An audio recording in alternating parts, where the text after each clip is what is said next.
Aeneid, Book 2, 601 to 620. So, Mom, in king size Mom, has appeared all glowy and says, Hey, Aeneas, before you kill Helen, think about your family. But she does a little farther than that. She says what the real cause of the Trojan War is. Well, not really her, but the gods, fate, which is kind of interesting. For it is not the face of the Spartan, Tindarian Spartan Helen, a boar hated to you, or much blame Paris. Hey, you got some family members who are also a problem.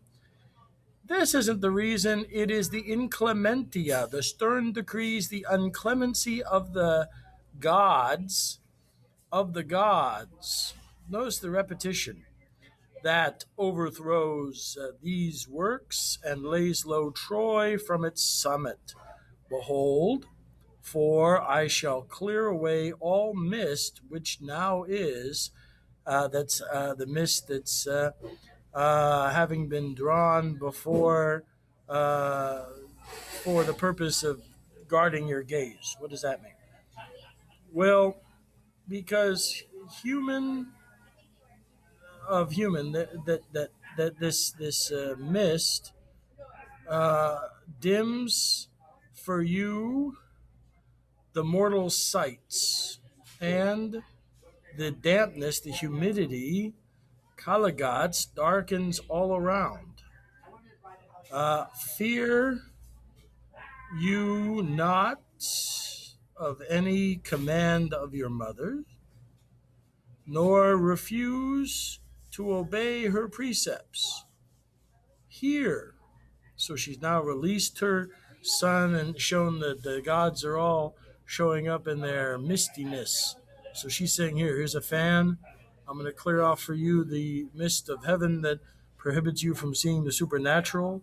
Here, where you see masses torn asunder and stones having been wrenched from stones, outlet of separation, and smoke rising with mingled dust, well, guess what? When you clear out the mist, Neptune is shaking the walls and the foundations, having been upmoved by his mighty trident. So his great trident, which helped him in Book 1, well, we've seen that trident before, destroying all Troy.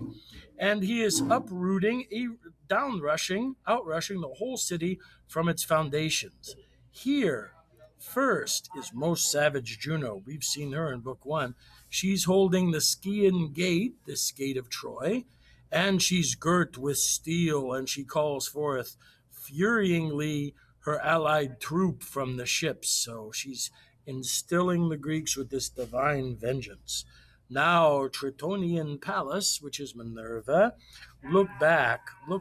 She's seated on the highest citadels, effulgence, gleaming with her cloud and her savage Gorgon. Remember, the Gorgon is mounted to her shield to petrify people. The father himself, Jupiter, is supplying courage and victorious, favorable things, favorable strengths to the Greeks. This is not men, but strengths. He himself is exciting the gods against the Trojan arms. Rip out your flight, buddy. Get going. Head out, my son. Don't be a hero. And put an end to the labors. At no point will I be away. This continues on. And I will place you safely at your father's threshold. She'd spoken, and then she hid herself again in thick mists, and there appeared dreadful images and the divinities of the gods hastening hateful to Troy.